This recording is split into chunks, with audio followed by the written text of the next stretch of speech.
place was called Superla Spa. It was a full-service establishment. Massage tables, salon chairs, mud baths, etc. The explosion went off a little after 3. The squad car was 2 blocks away when the place went up, so the fire department was able to respond within 4 minutes.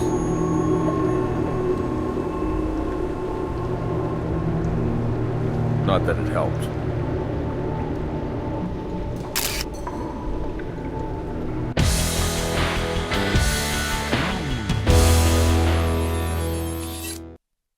The place was fully engulfed by the time they arrived. They were just lucky to keep it contained to just this building. I didn't know there was a spa down here. The building's been here since the late 70s, but it's only been a spa since 98. The gentleman in the corner there is Pete Baja. His company owns Superla Spa. I took his statement, but you'll want to follow up with him too. Have you two met yet? Not officially. I'm Sarah Seidel. The team speaks very highly of you. You want to take that interview?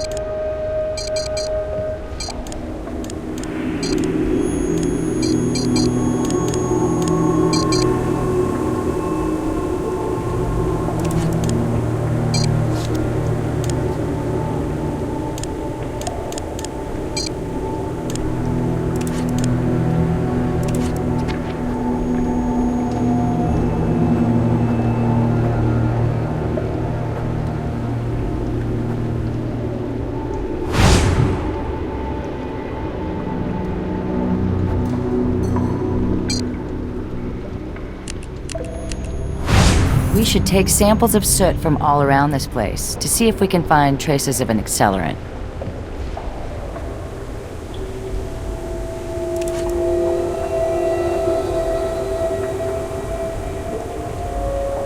One mud bath contains a lot more mud than the others.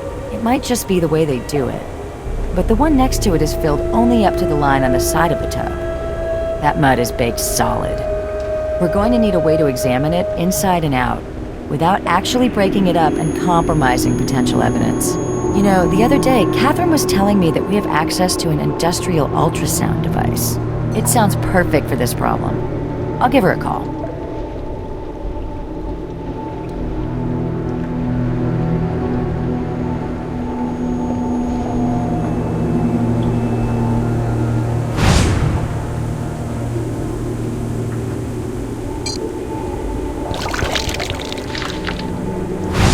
It's burned away from its frame. Drywall is usually fire resistant. Those holes could be there to let more air fan the fire and get to that wooden frame underneath.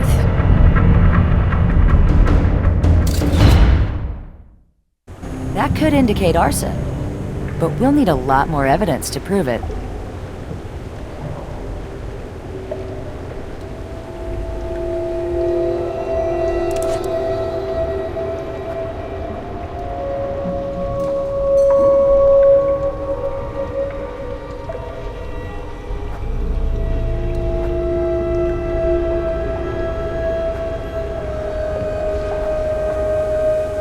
This thing was on last night, we could have our ignition source.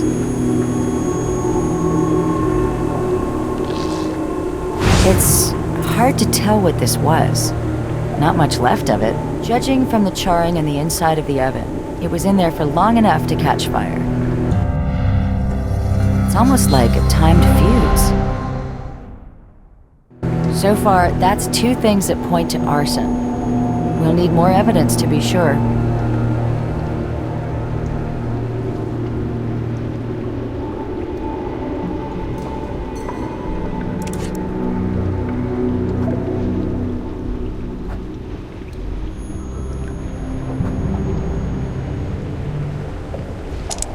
Popcorn-style ceiling. Hold your breath while you're taking that sample. If it's as old as it looks, it's probably got asbestos in it.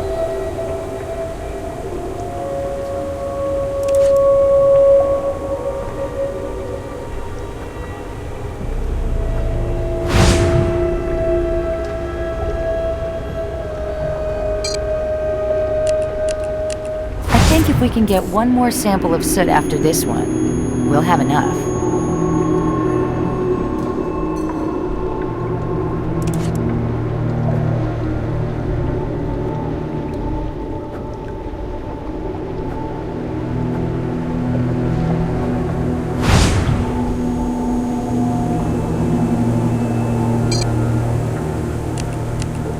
We've gathered soot from all over this place. Should be enough.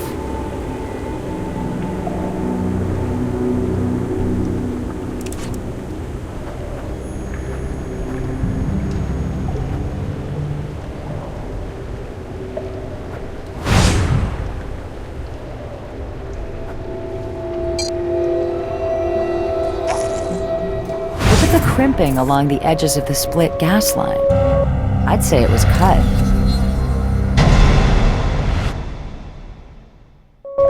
That's the third sign of possible arson we've found. I'm almost convinced.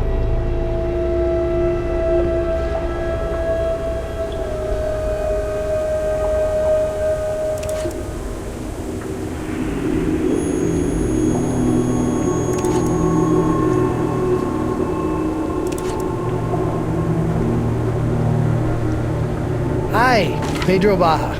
Baja, like Baja California. But call me Pete. Everyone does. Well, almost everyone.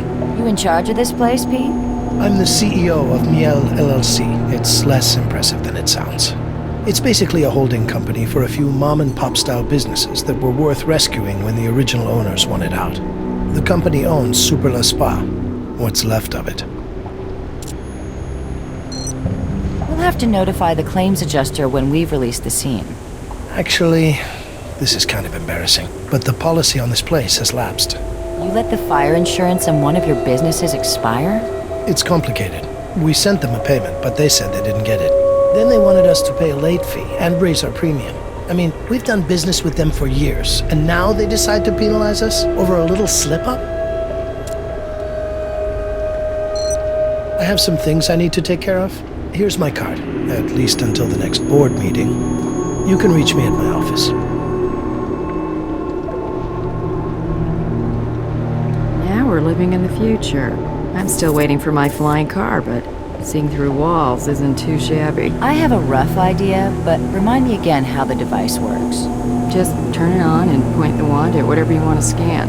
The sound waves it emits penetrate at different speeds depending on the density of the material. And the onboard computer translates that into a picture, is that right? You got it. I don't think I need to tell you to be careful with it, but be careful with it.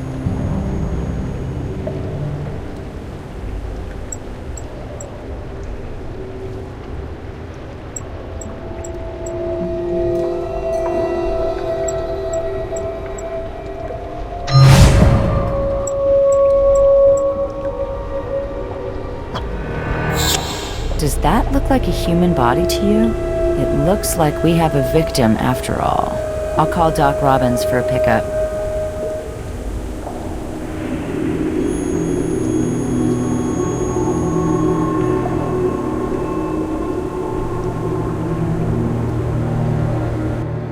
Cleaning her off is just the first step. This is going to take a while. I'll give you a call when I have something for you. You'll have to forgive me. Baking the victim in mud and then exhuming her aren't exactly the ingredients for the most efficient autopsy. I'll give you a call when I have something for you.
It was nice of Mr. Baja to give us his fingerprint like that.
It's mostly carbon, but there are traces of volcanic minerals and acetone.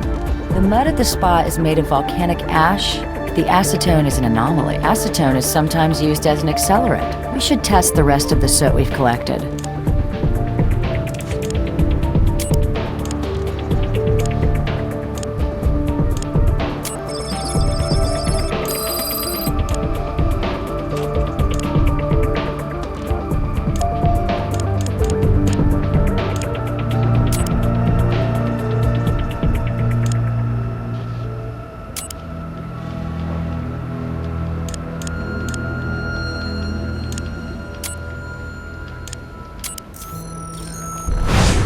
There's quite a bit of carbon from where it burned, but there's also wheat flour, tapioca starch, and sodium carboxymethylcellulose. What I'm not seeing are any animal proteins. You know what? I think this is a vegan pastry of some kind. A muffin from the size of it.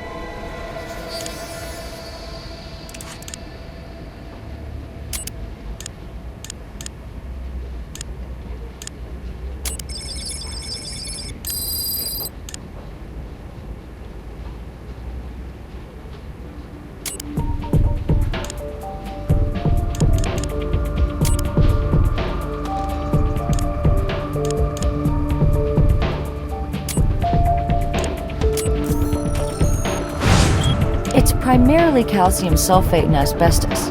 That explains why the ceiling didn't burn.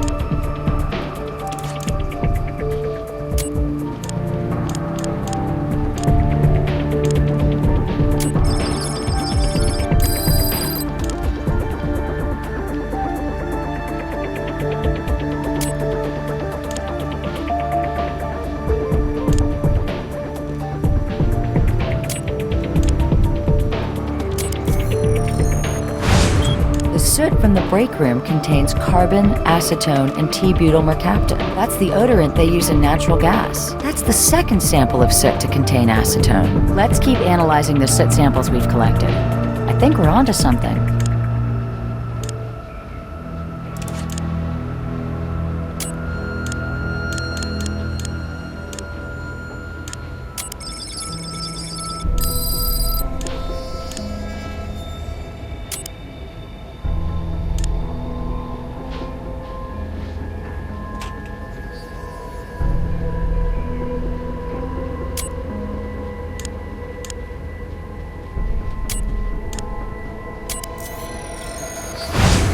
Lots of carbon, some acetone, and trace amounts of T-butyl mercaptan. We have acetone, a known accelerant, in samples of soot taken from every room in the spa.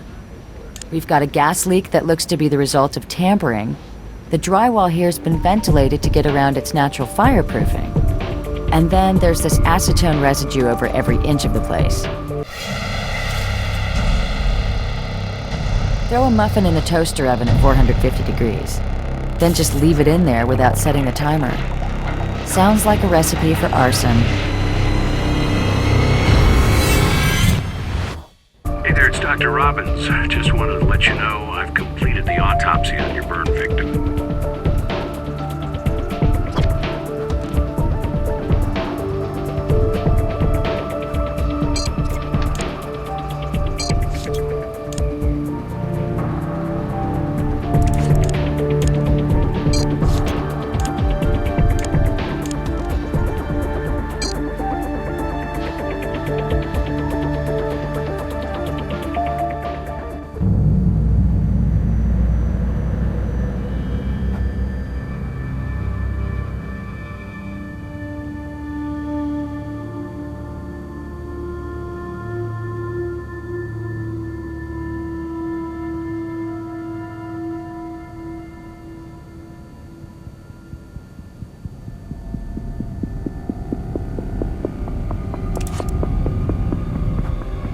Doc. We got your call.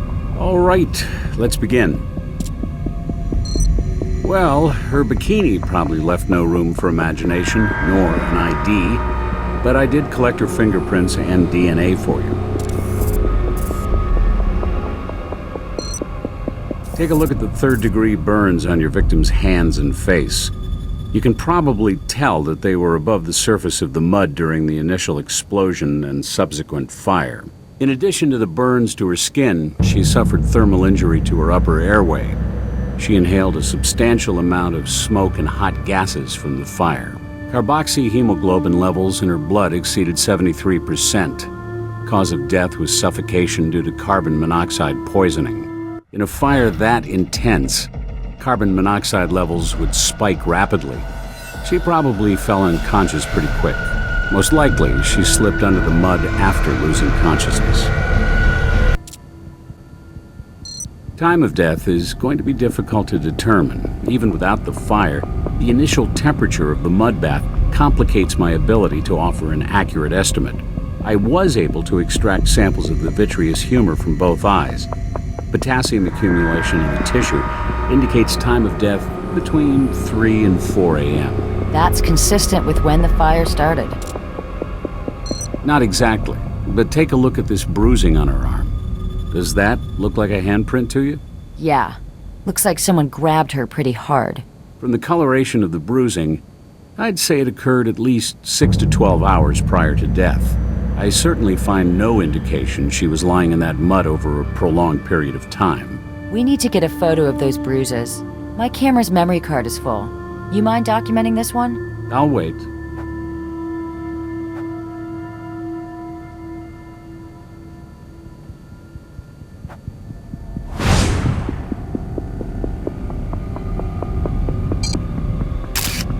Nice composition.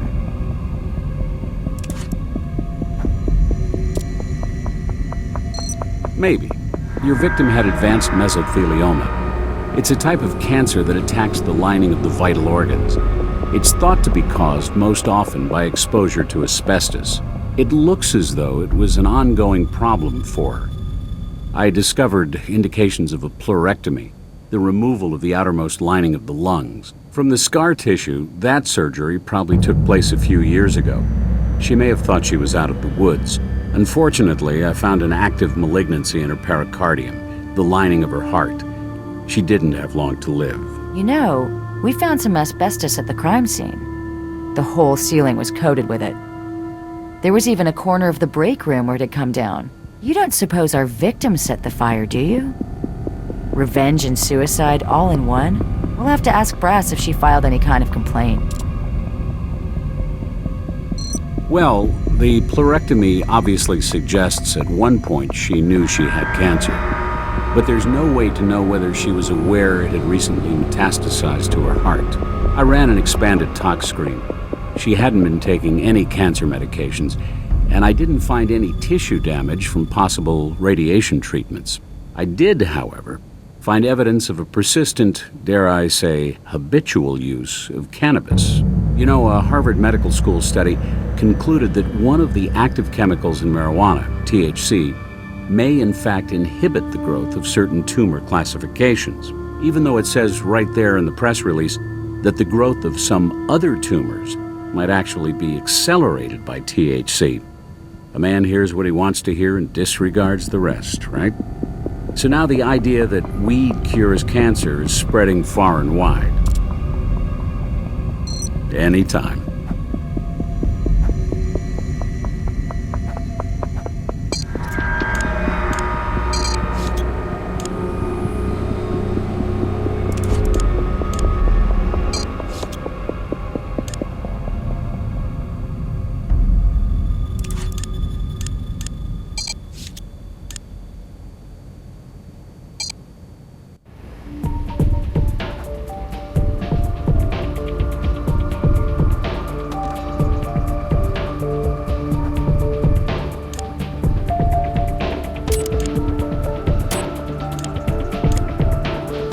Our victim's not an aphis.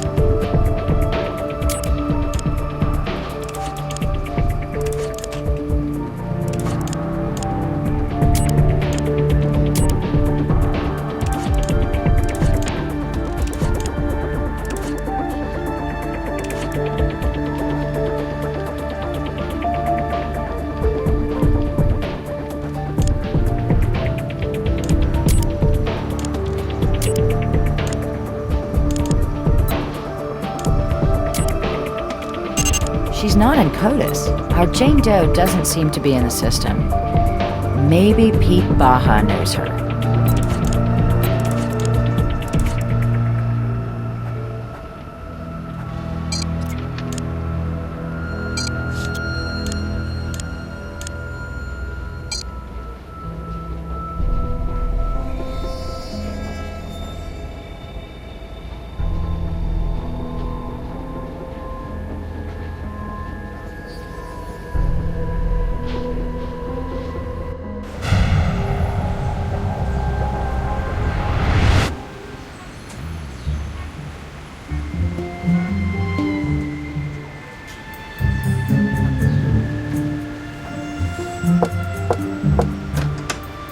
Oh, hey, you two. I just got back. What do you need? We found an unidentified female victim in one of the mud baths at the spa. My God. Portia. No! Portia Wiseman. She's the manager at the spa. She's the only other one with a key. Just the thought that she might have been in there when it went up. I'm sorry. It's just horrible. We can't be sure who she is until we get a positive identification. Of course. Let me lock up here.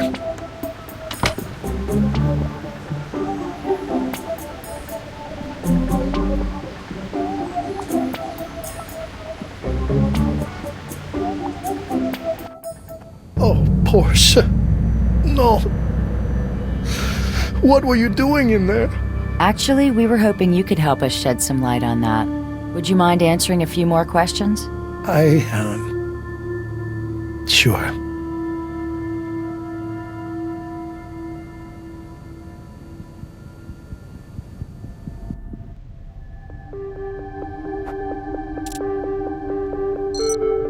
Had she mentioned any kind of health problems or filed any sort of complaint against your company?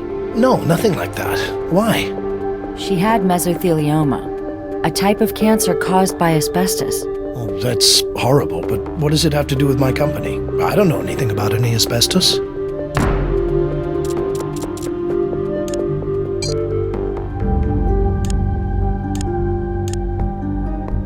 The ceiling of the spa is coated with asbestos-laced paint. Really? I guess I'll have to take your word for it. You really think Portia got cancer from working at the spa? Oh, she never said anything to me about it. Think back. Did she ever seem unusually angry or depressed? Well, we weren't exactly close, but I got the feeling she was in a troubled relationship. Little things here and there, really. Such as? One Friday, I asked her if she had any fun plans for the weekend. Not really, she said. Just hanging out with the boyfriend. She said it like it was a root canal or something. It wasn't just that. I think he hit her. Why do you think that he hit her? Well, Portia always seemed to like showing off her body. I even had to ask her once to wear more than just her bikini to work. But one week, a while back, I can't remember exactly when, she wore long-sleeve shirts every day, and she seemed depressed. When I asked her about it, she gave me some lame excuse about needing to do laundry. But when she thought I wasn't looking, I saw her rub her arm and wince. Well, Portia was a very private person. I know almost nothing about her boyfriend, except what I was able to infer. Was the spa making money? Sure. I mean, it can always get better, right? But it was profitable. Is there anyone you can think of who might have had a reason to start the fire at the spa? No. I mean, who blows up a spa? She's not in the phone book. I looked. Oh yes, I know where she lived. Let me write it down for you. Never got the chance to visit her. Here you go. So, I hate to ask, but is that everything you need from me right now? I have to come up with something to tell the board about why I let the insurance run out. And I can't really focus on that while I'm here. I think we have what we need for now. You'll be at the barber shop if we need you? I may have some errands to run, but I will be there for some time today, for sure.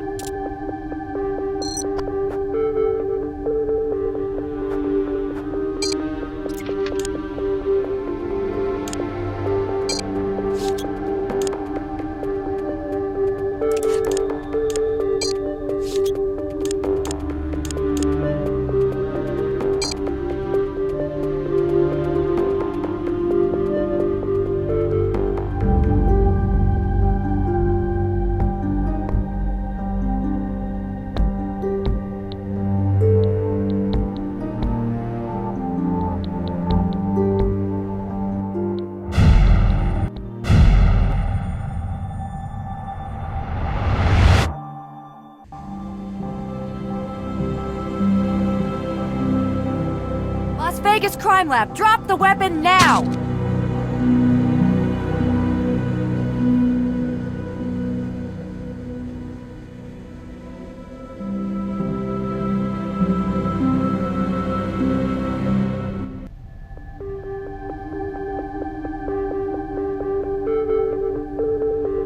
Driver's license says Brian Reed. You mind telling us why you were in Portia Weissman's apartment, Mr. Reed? It's my girlfriend's apartment. Well, ex-girlfriend as of yesterday. Do you break into all your ex-girlfriend's apartments? What? No, I didn't break in. I have a key. Come on, the door was bashed open and you were standing there with a sledgehammer. The door was busted in when I got there, so I grabbed the tool just in case the guy who broke in was still hanging around. Hey, just call Portia. She's angry with me, but she'll back me up. A fire? Oh, God. Is she okay? Unfortunately, Miss Weissman never made it out of the mud bath. You mean it can't be! Mr. Reed, we're sorry for your loss. A fire. So were you tying up loose ends after you torched the spa? What? That's crazy! The only loose ends I was tying up were my toothbrush and an extra pair of underwear. And now you tell me she's gone and you're acting like I had something to do with it? Mr. Reed, Brian, we have no evidence implicating you right now. And we know it must be a shock to hear about Portia. We need your help to figure out what happened to her. I hope you can understand why we want to know the reason you were standing there with that thing. Sure, yeah, I can see how it looks. But really, it's just like I told you. I stopped by to pick up my stuff, yeah, including the hammer, and the door was broken open. I grabbed the tool for protection on the way inside. It was just inside the door. I wasn't there for more than a minute before you two showed up. You mentioned that as of yesterday, you and Portia were no longer together. Was this a mutual decision? Or did Portia break up with you? No, I broke it off with her. Her drug problem was getting in the way. Weed. She knew I couldn't. She knew I had a problem with it, but she kept putting it in my face. But maybe she'd still be alive. Oh, God. Did you hit her? Hit her? No, absolutely not. I would never hurt her.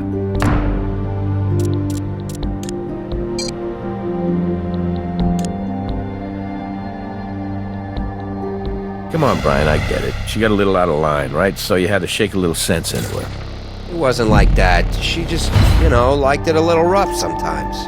Look, it's not really my kind of thing, but she made it worth my while. Cancer patients are sometimes prescribed medicinal marijuana to help them cope with the side effects of treatment. Cancer? Well, that may have started a habit, but her cancer's been in remission for years. The autopsy found mesothelioma in the lining of her heart. She didn't have long. But she never told... I didn't know. She never told me. Can anyone verify your location between the hours of 3 and 4 a.m.? I don't think so, no. I was at home hanging out with my buddy Jack for most of the night. But by then, Jack was gone, and I was pretty much passed out on my couch. Can your buddy Jack confirm your story? Well, I try not to ask the bottle too many questions. People look at me funny. What do you do for a living, Brian? Living? I'm kind of between jobs right now. I'm looking for something in construction, but I'm not having a lot of luck. I do have a couple of leads, though, so ask me in a week, maybe. We might have some more questions for you soon. Would you mind waiting? I might as well. You probably won't get much out of me once I have a chance to start drinking. Jim, could you do a background check on Brian Reed? I called it in on the way over. I'll let you know what turns up. Let's head back to Portia Weissman's apartment. Maybe there's some evidence there that can link the break-in to the fire.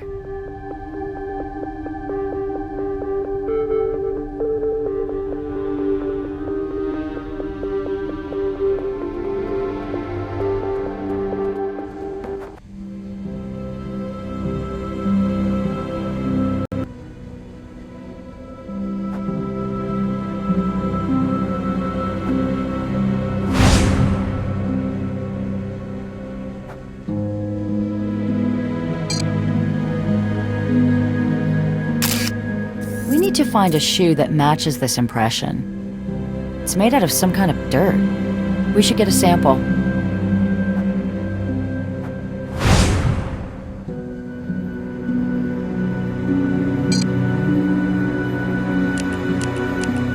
If we can link the shoe impression to someone, then this dirt might tell us where he's been.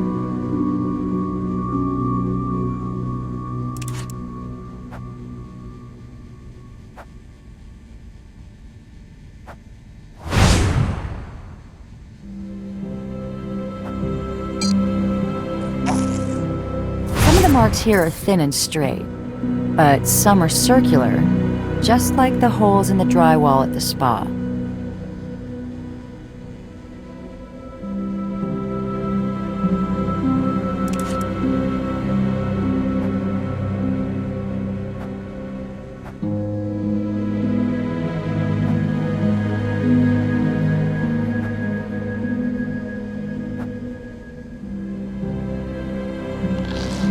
This isn't just a hammer. It looks like something off a fire truck. Hey, I ran a background on Brian Reed. Turns out that up until last week, he was a captain with the Las Vegas Fire Department. His battalion chief told me Reed had a mixed service record, multiple commendations for bravery, but the guy was also on probation for insubordination. Well, when Reed failed a random drug test last week for the use of cannabis, they fired him. This reminds me. The notorious serial arsonist John Leonard Orr was both a fire captain and an arson investigator.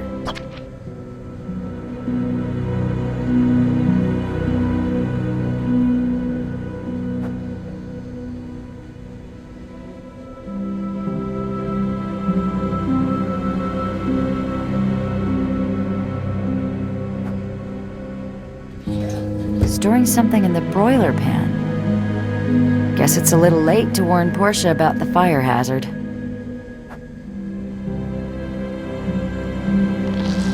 Dates and dollar amounts. It looks like a record of the spa's finances.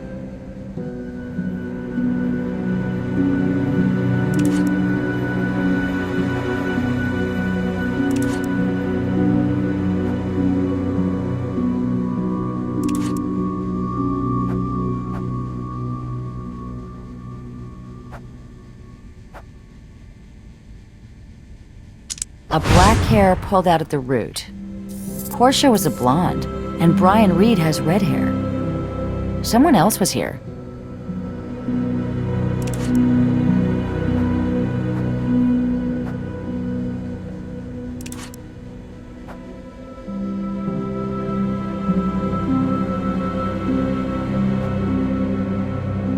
The case is open, and the hard drive is missing.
axe head matches the thin slashes, and the hammer side matches the bigger holes. This tool, or one very similar to it, was used to ventilate the drywall at the spa.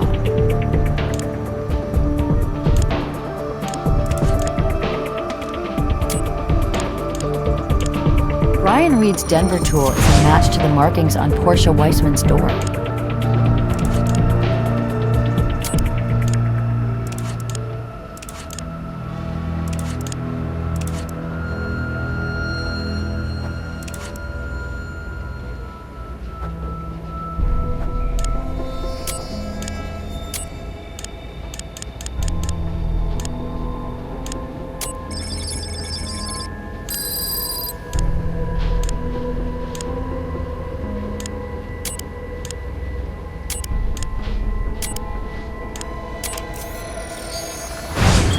It's largely made up of feldspar, clinopyroxene, and acetone.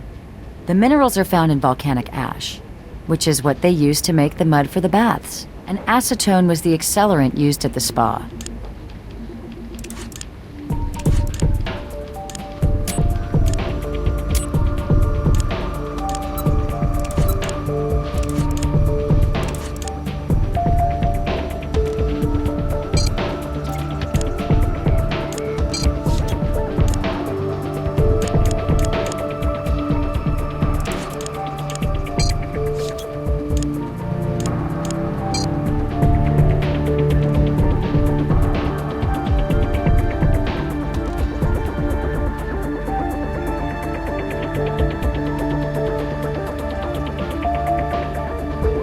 Looks like Mr. Baja isn't here, but we could always knock.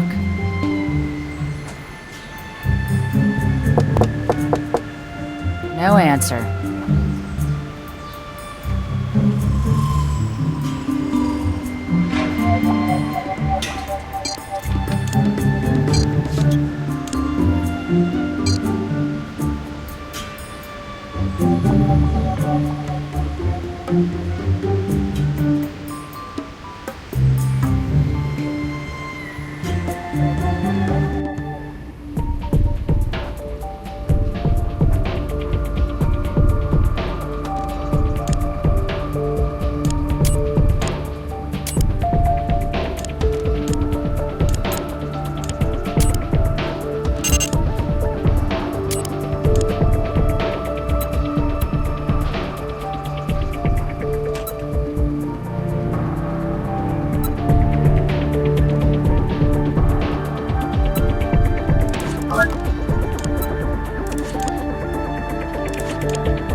Mr. Reed, or should I call you Captain Reed? Not anymore. I'm no longer with the Las Vegas Fire Department. I bet you've seen a lot of buildings burn, and I bet you know a lot of ways to light them up. You know something, buddy? You are way the hell out of line. I devoted my life to jumping into the flames and saving people. And I lost friends in those buildings I've seen burn. So for you to sit there and insinuate that I may be an arsonist is the most offensive thing anyone has ever said to me. And Portia? You think I set Portia on fire? I mean, I don't know what kind of animals you people have to deal with, but that's not me. Being a firefighter was obviously very important to you, so it must have hurt to lose that. Yeah, well, they were just looking for an excuse.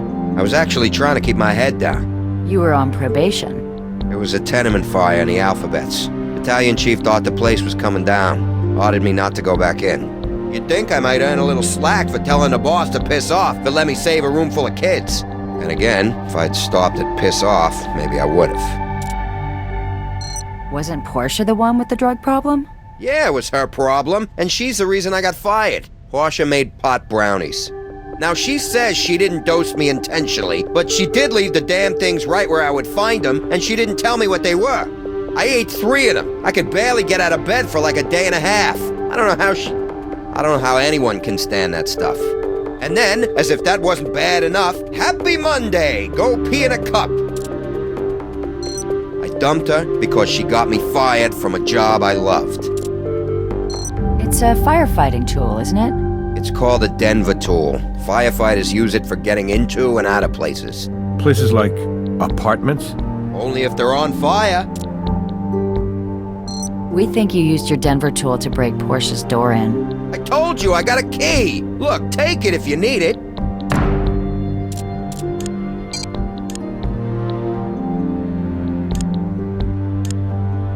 You see those marks? They line up perfectly with your Denver tool. Mine or anybody else's. Even if it was a Denver tool, no firefighter did that. If I really wanted to bring that door down, I'd pry the hinges off. The last thing I'd do is hack at it like a maniac. The fire was set by someone with the knowledge to burn that building to the ground. I don't care what you say. I would never start a fire.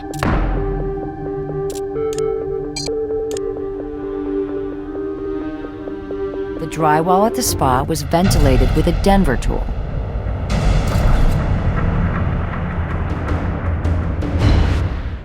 Well, it wasn't my Denver tool. Anybody can buy one on the internet. Even Portia had one. Why did Portia have a Denver tool? She took mine. She wanted it for protection. Said it creeped her out to be alone in that place all day. By that place, do you mean the spa? Yeah, she had hers at the spa. You know something? You're right. There are a lot of other Denver tools floating around out there. But in this case, I really only think there's one I need to worry about. And it belongs to you. You followed Portia to the spa, and when she was nice and relaxed in her mud bath, you torched the place. And then you went back to her apartment to get your things, and a few of her things too. And then you tried to disappear. I bet you figured, hey, if it looks like a break-in, then no one will suspect the boyfriend who's already got a key to the place, and that might have worked for you too. But you forgot to light a fire under yourself. You were still standing right there when we rolled up. Captain, I respect the police. I really do. I know what it's like to go out there every day and put it all on the line. And I know you're just doing your job. But if you can look me straight in the eye and really hear what I'm saying to you, and yet still believe that I could do this to Portia, then I feel very, very sorry for you, because you're not qualified to carry that badge. Now, are you really gonna arrest me, or what? No, we're not going to arrest you, Brian. But we'd appreciate if you could hold tight here for a while. All right, I will. For now. And like I said, I'm happy to answer your questions, but no more finger pointing, or I'm done. We understand. Thank you. You said that Portia spent hours alone at the spa. How often did she do that? Just about every day. You know, there were times I started to believe that place might be some sort of front. A front? Yeah, you know, for money laundering. Portia was convinced, and she was keeping her own records. She told me that place wasn't making a dime. Did anyone else know Portia was keeping financial records? I think she might have mentioned it to a boss, which seemed like the wrong guy to talk to about it, but she trusted him. At least she did. But after she talked to him, she got all paranoid. Ended up hiding all the papers in the broiler drawer. I thought she was just high. Hey, you guys looking at him for this? Thanks for sticking around. No problem. I'll be waiting.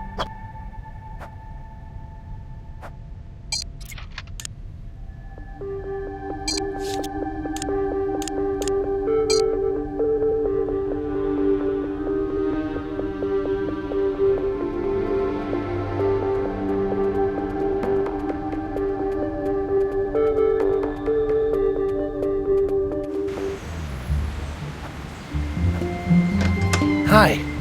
Sorry, I was shaving. Cut myself. What can I do for you? Portia Weissman owned a firefighting tool. She kept it at the spa for security. Have you seen it? No. She had some kind of weapon at the spa? Well, that's totally against company policy. We'll be back. Looking forward to it.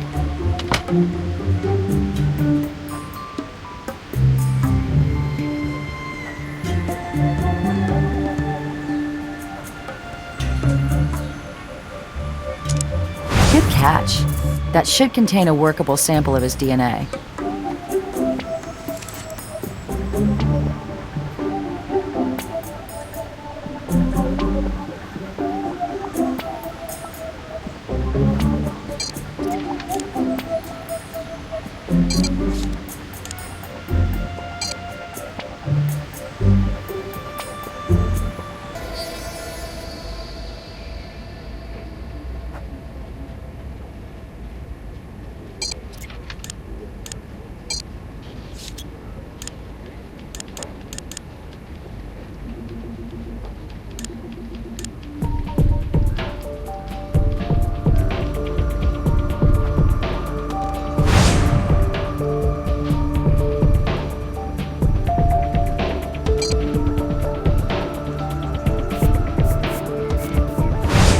Pete Baja's DNA, ready for processing.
Baja was in Portia Weissman's apartment, even though he told us he'd never been there.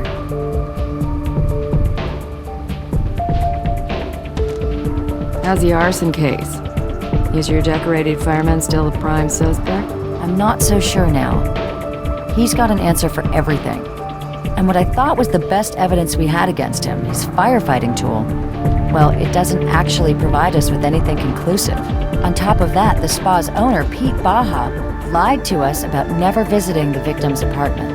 All right. Well, talk to Brass. See if he can help you take a closer look at this, Mr. Baja.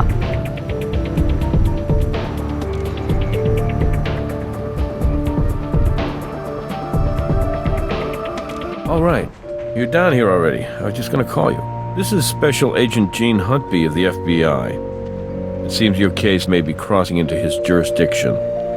Agent Huntby, why don't I let you explain the situation to them? Thank you, Captain Brass. It's my understanding your prime suspect in the arson fire at the Super La Spa is Pedro Baja. Is my information correct? We're looking at him for the arson and a homicide. A young woman by the name of Portia Weissman died in the fire. Is that right? Well, let me explain why I'm here. Are you familiar with La Reina de la Colmena? Unfortunately, as a member of law enforcement, you should be.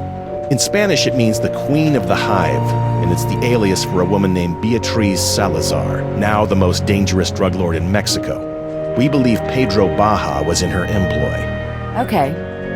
So is this the part where you tell us to back off Mr. Baja and let you do your job? No, Ms. Seidel, not at all. I want you to get your man. I want you to get him so bad he'll have no choice but to cut a deal. You see, in the entire universe of La Reina de la Colmena's drug trafficking operation, Baja's just a satellite, a small-time money launderer through those little shops of his. But for some reason, we have him on wiretaps in direct communication with Salazar. The taps themselves are useless because Baja and Salazar communicate in code, referring to things like family, weather, whatever. But why she's talking to him directly instead of through an intermediary, I have no idea. But it's that direct connection that means, if we can bring down Baja, then we have our best shot yet at taking down the Queen of the Hive herself. Agent Huntby has requested the opportunity to keep tabs on us for a while, and run this one as a joint jurisdiction. You do your thing, I'll do mine.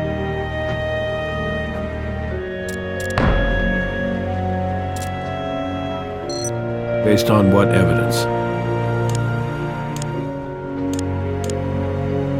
was there when Baja said he'd never been in Portia Weissman's apartment. His DNA in that apartment will get you your warrant.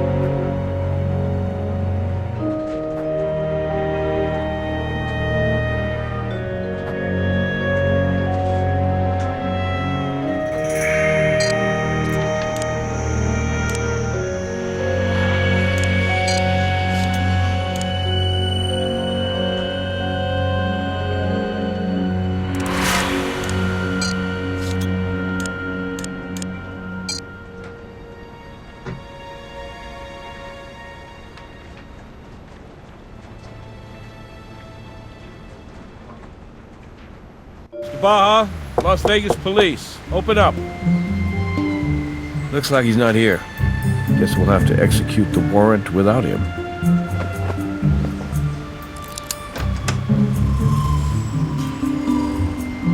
Score 1 for the lockpick gun. Always cleaner than breaking out the battering ram.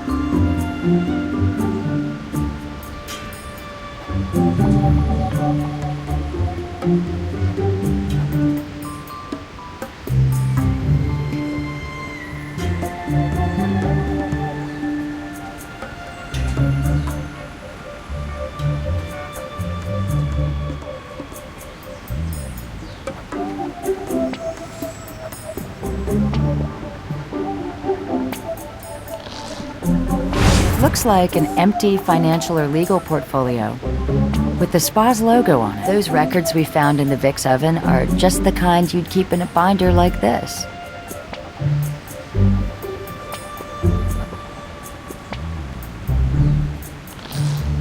Vegan blueberry muffins. They look almost edible and flammable.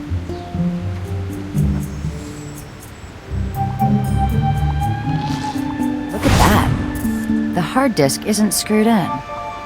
It might just be new, but the Vic's PC was missing a hard drive. We can figure it out back at the lab.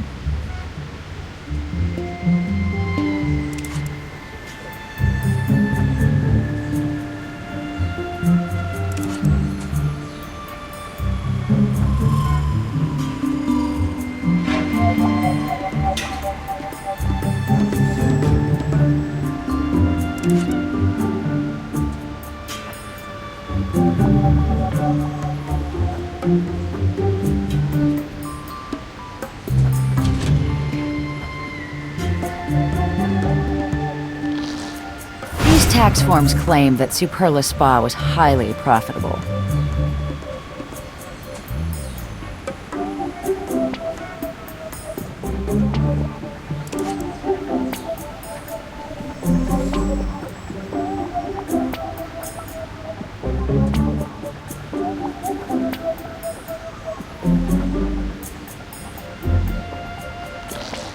You can tell a lot about a person from the kind of shoes they wear. You can tell a lot more if you forensically examine their shoes.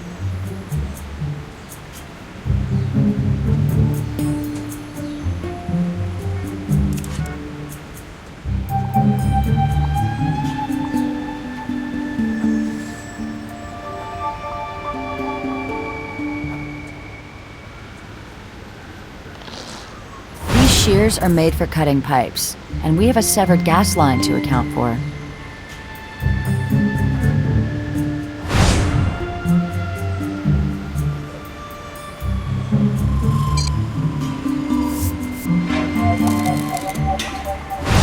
Pretty full print. Good clarity on the sample, too.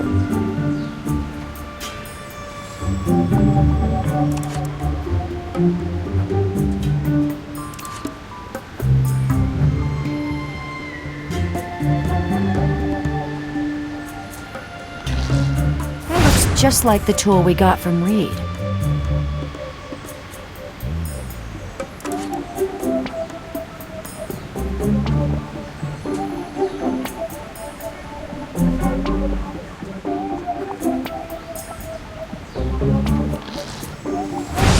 Why they need so much acetone. Place is a little too masculine for manicures.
suspect that to be Pete Baja's fingerprint, since we found the ledger in his office.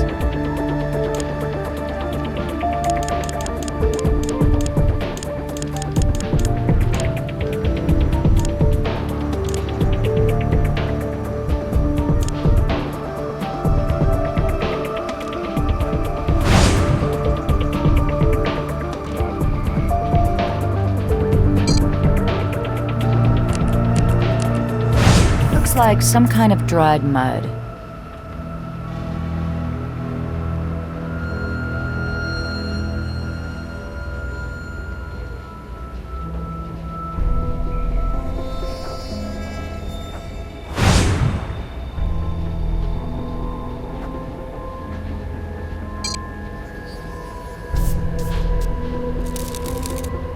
That's just where someone would hold a shoe when putting it on.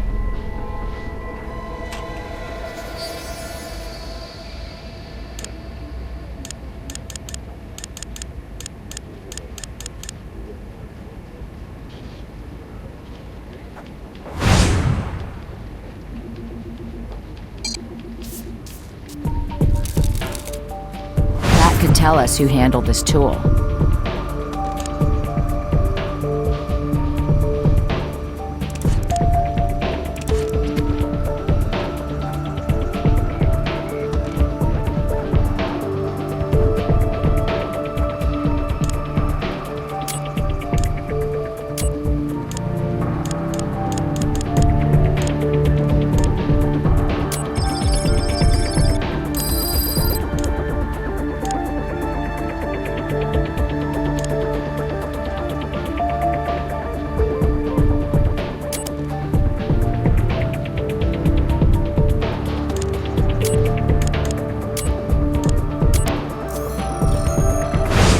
It's a vegan blueberry muffin, just like it said on the package. Factor out the carbon, and the muffin that helped ignite the fire is identical to the ones we found in Baja's office.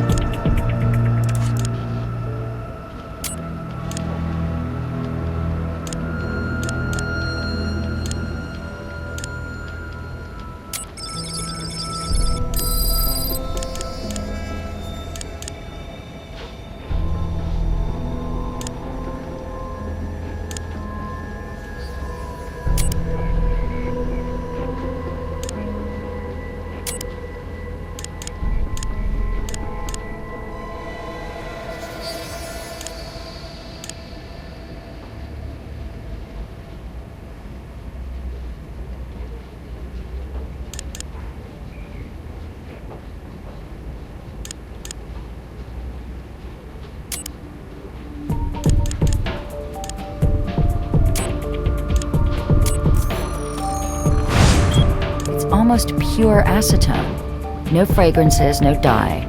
Very few impurities at all.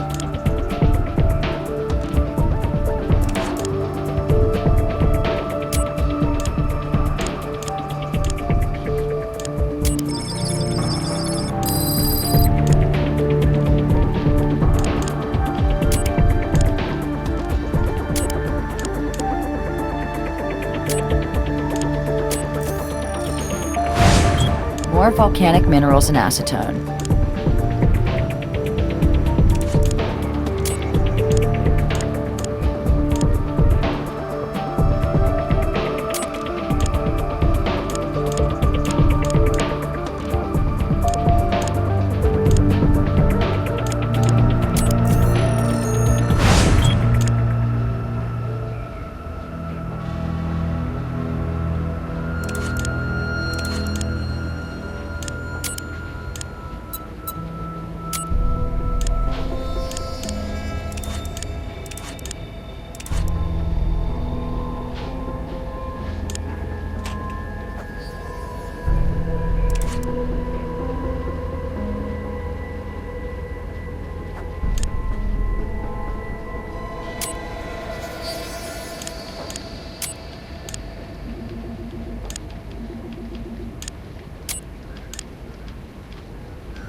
Look at how the imperfections on the blade match up to the markings on the gas line.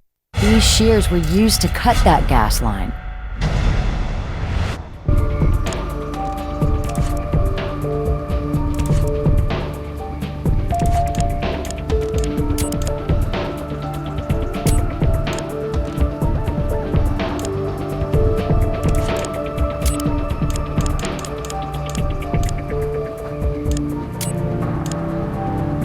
Each side of the tool matches one of the distinct shapes ventilating the spa's drywall. Brian Reed's Denver tool is just as likely to have been used to help spread the fire as the tool we recovered from the barber shop.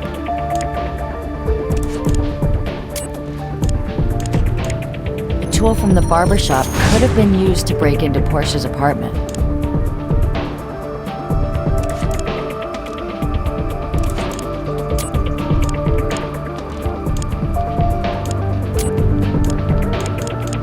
It's a match.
Pete Baja's prints are on the toolbox in his office, which is not exactly a surprise, but it does suggest that the contents are his.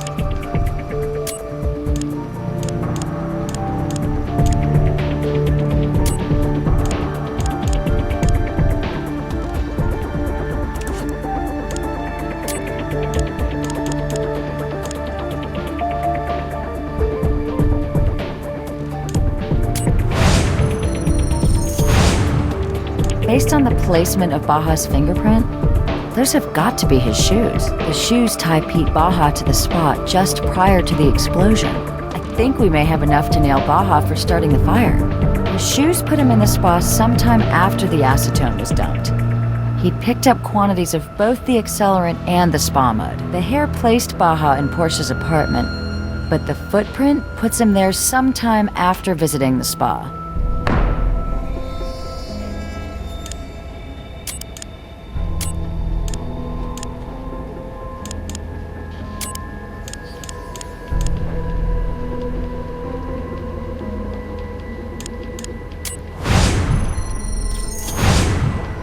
It wasn't Baja's fingerprint, but why would he have a ledger with Portia's prints on it?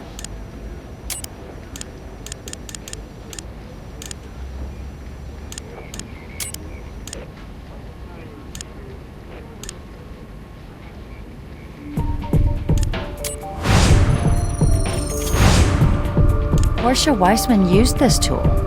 It might be the one Brian Reed told us she was keeping at the spa. Portia kept her Denver tool at the spa, right where Pete Baja could have easily taken it. Okay, I think I have a pretty clear picture of what happened. Baja was laundering money, and when Portia confronted him about it, he panicked. Then he decided to rig the spa to explode.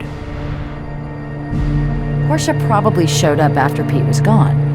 Doc Robbins said she had marijuana in her system, so she might not have noticed the acetone.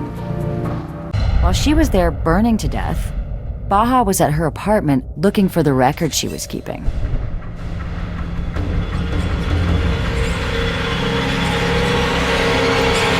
With what we have now, an arrest warrant won't be a problem. Let's go talk to Brass.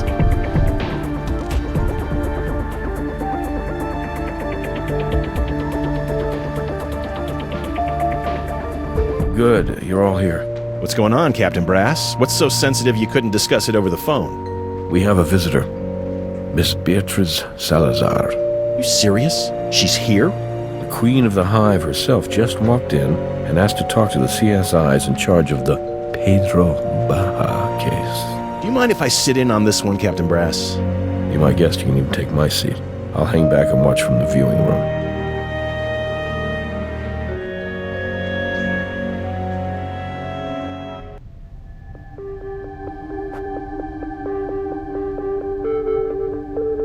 Hello, Ms. Salazar. My name is Special Agent... Jean Huntby. I know who you are. But these two, I am unfamiliar with. I shall presume you are the ones persecuting my poor, clumsy Pedrocito. We're not persecuting anyone. The evidence speaks for itself, ma'am. Usually when someone wants to talk to us in this room, they want to confess. So, is there something you'd like to get off your chest, Miss Salazar? You think you're very clever, don't you? Perhaps I know you better than I thought, but I'm here for Pedro. He is family. Family, huh? You know, I might actually be moved by that if you weren't still the primary suspect in the execution murder of your first husband. My husband's murderer remains at large, Agent Huntby. Pedro is from Ayapa, my village in Mexico. He graduated from the school I built for them and prayed in the church I gave them. Pedro's family, all three of his sisters, they live in the house I provide. So as you can see, I have a significant investment in the future and well-being of this young man. Sorry about your investment, but like I said, the evidence speaks for itself. And it never lies. What precisely is this evidence saying to you? We're not at liberty to discuss the specifics of an ongoing investigation. Very well, I understand. My heart breaks for Pedro. He always tried so very hard to please me. Sometimes a man is called upon to be more than he has been in the past. Sometimes he fails. Operations the size of this one, they tend to run right under the radar, making them perfect little laundromats for hundreds of thousands of dollars of your petty cash. And remind me again, Agent Huntby, why I should need to launder money when I too am a very successful, multinational, legitimate businesswoman? My Pedro was a legitimate small businessman.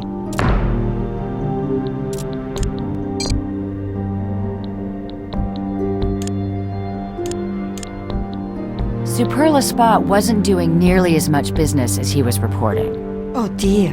First you zero in on poor Pedro, and now it sounds like you're investigating me. Shall I get my lawyer? Shall I go? We don't need to go there right now. A woman is dead because Pete Baja was trying to clean up a mess. Do you think it was his own? Or yours? I think if this evidence is speaking to you, miss, then something must be lost in the translation. Regardless of whatever mess there was, Pedro is incapable of violence. Pedrocito got in over his head, didn't he, B? That's Miss Salazar to you, Agent Huntby. I do not believe courtesy is too much to ask from an agent of the FBI. But then again, why should I expect anything else from a man who is so clearly prepared to scapegoat a young man like my Pedro? Pedro is not a murderer. Aren't you afraid you'll leave some trace of yourself behind? A hair, a flake of skin? Something with your DNA that we might be able to use against you. Wouldn't want to make your job more difficult than it has to be. I believe I have made myself very clear to you. I shall not waste any more of your time. Muchas gracias. What the hell was all that about? I mean, what'd she think she was going to accomplish? Hey, about that arrest warrant for Baja. Nevada Highway Patrol was able to track him down. The bad news is, he's dead. I need you to meet me at the barbershop. See you there.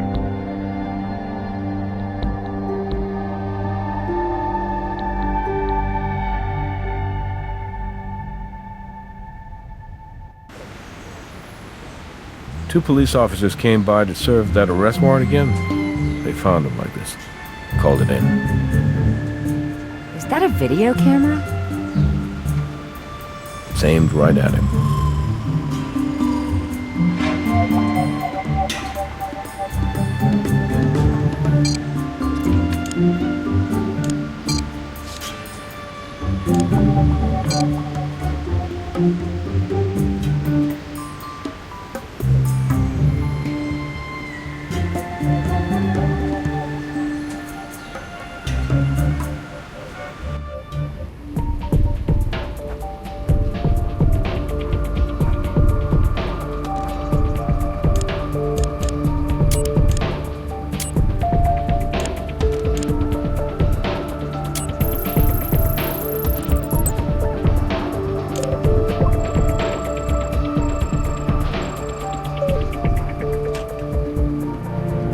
What's this? Trend Micro Internet Security Pro has detected a virus. Repair. Looks like someone's been practicing unsafe surfing. Okay, let's see what Pete has on this hard drive. Cat pictures, puzzle games, and Portia Weissman's monthly household budget. Looks like we found the drive that was missing from the computer in the loft.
My name is Pedro Baja.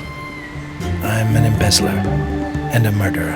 I set fire to the Superla Spa in order to cover up the fact that, for some time now, I have been fraudulently reporting its earnings. I poured acetone all over, cut the gas line, and left a muffin to burn in the toaster oven. I wasn't going to do the drywall, but that tool was there, and I was nervous. I swear to God, the place was empty when I rigged it to go up. I didn't know. How could I know that Portia would come by in the middle of the night? I even went to her apartment to talk her into giving me the records she told me about. When she wasn't there, I broke in. It was made crystal clear to me that I needed to get the records. But I never found them. I know it's small comfort, but I apologize to her family and to anyone close to her. I'm so sorry for taking her away. Sometimes a man is called upon to be more than he has been in the past. Sometimes he fails. Please, tell my sisters this. I made a deal with the devil to keep you safe, to give you a better life. I beg you to remember me if you are ever tempted to make a deal of your own. So it's come to this. Goodbye.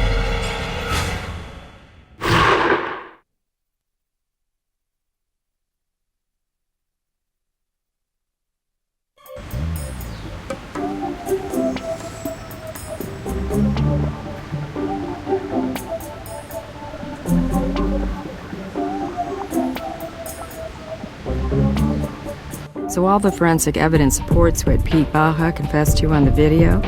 Yes, it does. But Pete Baja's confession wasn't for us, was it? Neither was his suicide. I think he was trying to make amends. To his queen. Well, this case may not have resolved itself the way Agent Huntby had hoped. Now he'll have to find another way to trap Salazar. But regardless, you guys did some very good work on this one. Speaking of good work, I'm glad you didn't have to arrest Brian Reed. I was reviewing his service record. And despite the disciplinary actions, he was a very brave firefighter. Won a Medal of Valor for saving a gymnasium full of high school kids. It's a shame what happened to him. He certainly deserves a second chance. You know what? I think the deputy fire chief just might owe me a favor.